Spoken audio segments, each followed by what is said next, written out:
why did you shoot my daddy and me?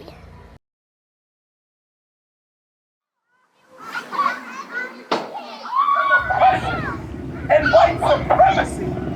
And I ask you to be here today, not only for George Floyd, but be here today as part of a movement to build a new society.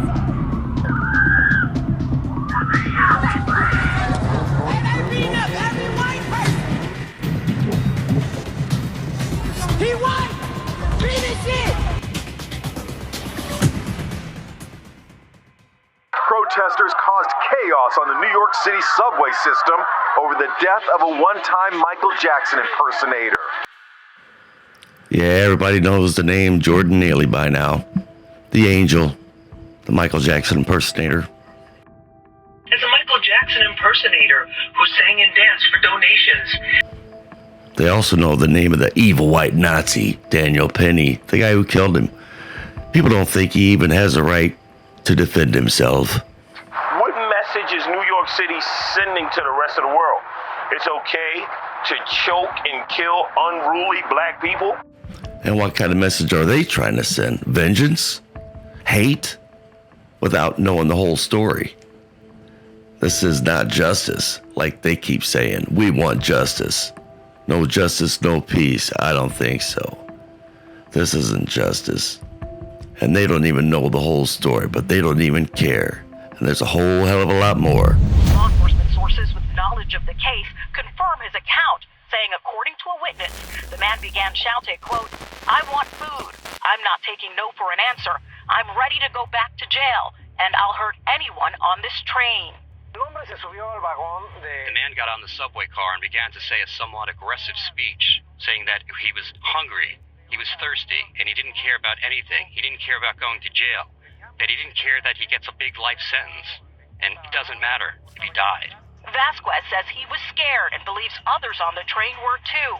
That's when he says a 24-year-old rider came up behind the man and put him in a chokehold, holding him there on the ground. Two other men standing over them also helped subdue the man. He says that chokehold lasted about 15 minutes, even with the train stopped at one point at the Broadway Lafayette station and the doors open. Well, most of the people left. If they open the door, the train separates and it leaves. Almost all the people just stayed. The ones who were there on the floor fighting, a couple who was standing in front of them stayed. Vasquez says no one thought the man would die, even after he went limp.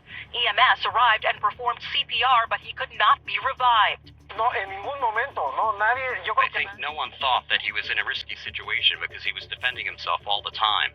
All the time he moved, he tried to remove his arm, and then when they had it on his side, he kept kicking. So he thought that he's defending himself.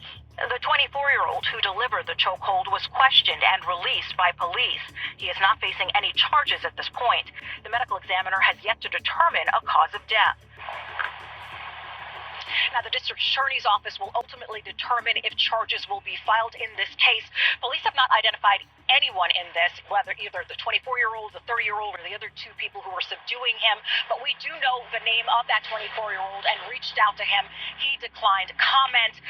Law enforcement sources with knowledge of the case say the 30-year-old man who died has a lengthy, violent criminal history. That's right.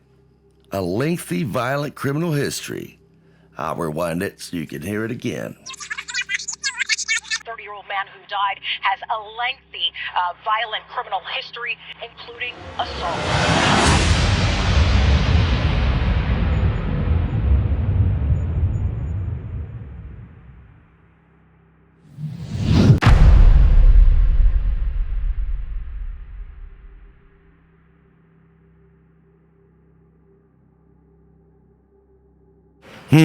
Not such the angel they thought.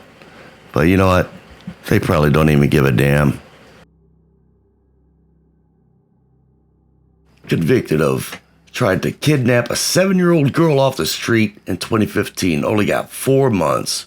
It's amazing today what race can supersede these days. Unlike what happened to little white Kinsley here. What happened to her? And why didn't it make the mainstream media? It's not the only hate crime that got ignored in the last couple months. Just wait. why did you shoot my daddy and me?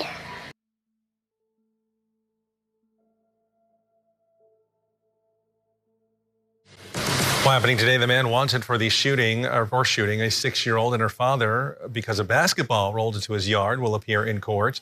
That shooting happened in Charlotte, North Carolina. However, the suspect was arrested in our area. We don't even know the man. A 24-year-old Robert Singletary is accused of shooting at several neighbors, including 6-year-old Kinsley White and her father, William.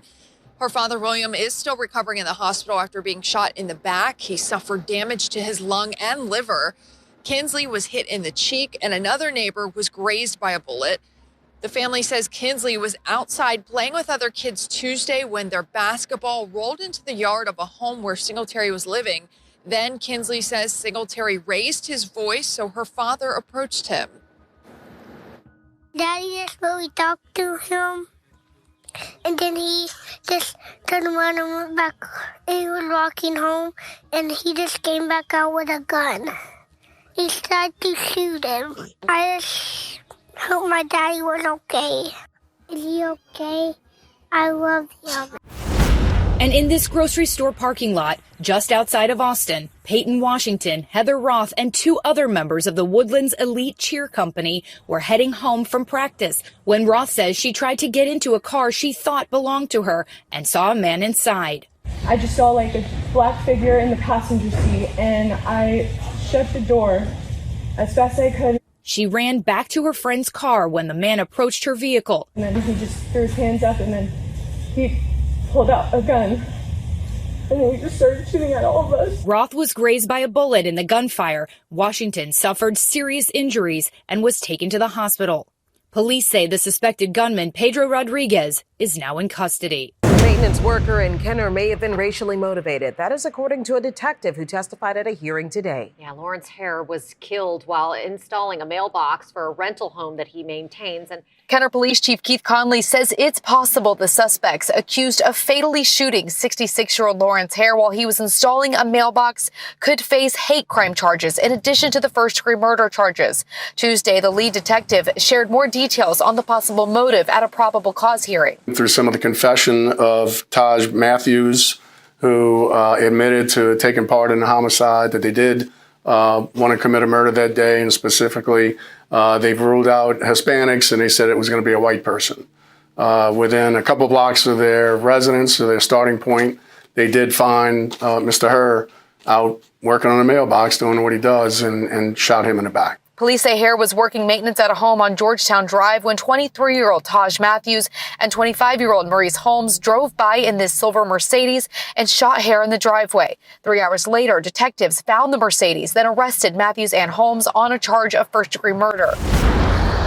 Greg and Lori, District Attorney Steve Kunzweiler says based on the evidence, they believe Guilford shot both men because they were white. Now, Oklahoma's hate crime is called malicious intimidation or harassment, which is a misdemeanor.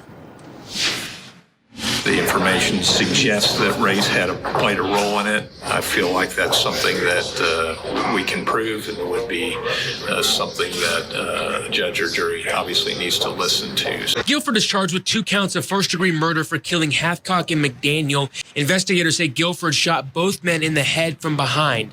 They say Guilford continued to shoot McDaniel after he was already on the ground, and even reloaded his gun and shot McDaniel in the head again. The prosecutors haven't released any details about why they believe this was a hate crime. That information will come out later during the court process. The accused gunman who randomly killed 2 men in North Tulsa. We now know the killings were likely racially motivated. Fox 23's Scott Martin was in the courtroom today and learned the new charge that suspect faces. The newest charge against Carlton Guilford is a malicious intimidation or harassment charge, and according to court documents, he shot 2 people randomly because of their race. Days after being denied bond, Carlton Guilford faced a judge virtually for his arraignment. He's charged with 2 counts of first-degree murder, 2 counts of shooting with intent to kill, and now a new charge which falls under what Oklahoma considers a hate crime. It's a misdemeanor charge, according to Oklahoma law. In Guilford's case, it alleges he intentionally shot London Hathcock and James McDaniel based on their race or color. The information we've received from law enforcement suggests to us that race had something to do with these shootings. Witnesses from the shootings on April 18th at the Rudisil Library and Quick Trip will share what they saw. What we likely won't hear are arguments on race being the motive. What we likely won't hear are arguments on race being the motive. If and when we get to the point where we're going to have to put that evidence on, it would have to be in front of a judge or a jury when it's for trial. She said she was shot 7 times. She was pregnant, and one of the bullets went into her stomach. 25-year-old Brittany Rich says she had no idea the 3 men standing near the ice machine outside the Cumberland Food Mart were up to no good. That's her silver 2010 Dodge Avenger outside the store. Security camera video shows Rich leaving the store, and then the confrontation begins. The guy said, "Give me that," and grabbed my keys. And that's when I thought he was playing because he was young. I was like, what? And then I went to reach after him, and he shot me. Rich says she was shot several times. It all happened so fast. He shot me the first time. Actually, I think I was shot 2 or 3 times before I really realized that he had a gun. I looked at him, he had a gun in his hand, but I heard it and I felt it, but I was in shock. After being shot, you see her stumble around the car for protection, then go back inside the store for help. When I got in the store, I realized I was bleeding out, and I laid down, and everybody was standing around me. Nobody was really helping. Meanwhile, the suspects couldn't get the car started. Rich says you have to know how to jiggle the keys just right to make it work. So you see them jump from the vehicle and flee on foot. Rich was taken to the hospital where they told her she was shot twice in the elbow. She says she can't feel her arm. She was also shot in her thigh, lower back, and stomach. She says she was 4 months pregnant and lost her unborn child. I had stomach surgery. I got 13 staples in my stomach. They took the bullets out. I've never been in a situation like that. I didn't see the entirety of the video, but not one person running over to comfort that woman through all of that. And what a horrendous situation.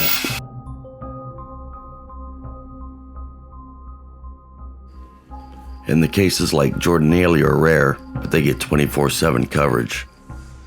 But black on white violence happens every day, and the government doesn't care, the mainstream doesn't care, but the victims continue every day, and the mainstream is silent. Yet the mostly forgotten white victims continue without end.